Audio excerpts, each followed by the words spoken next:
Berki Krisztián, drága uram, Berki Krisztián, ugye?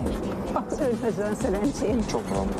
Az, hogy felszállsz egy buszra, az nekem újdonság, gyerekkorom óta nem volt, és próbáltam nagyon feszes tekintettel senkinek sem keresni ugye a szemkontaktusát, pontosan felvetni egy napszöveget, nehogy valaki hozzám szóljon.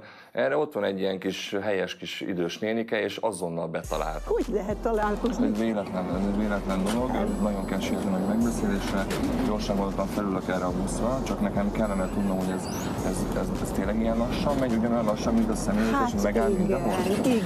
Igen, hát ez ilyen nyugdíjasok részére, meg a dolgozók részére. És most hogy van itt a buszon? Most kell itt valamilyen jegyet vásárolni? Kell vásárolni jegyet, nekem már nem kell. És hogyha én felszállok egy buszra, és ekkora tömeg van. Azonnal kell váltani. És még a Pamelára, még arról a gyönyörű nőről, meg a kicsi lányról. Miért olyan gyönyörű? Miért olyan gyönyörű nő? Azért, mert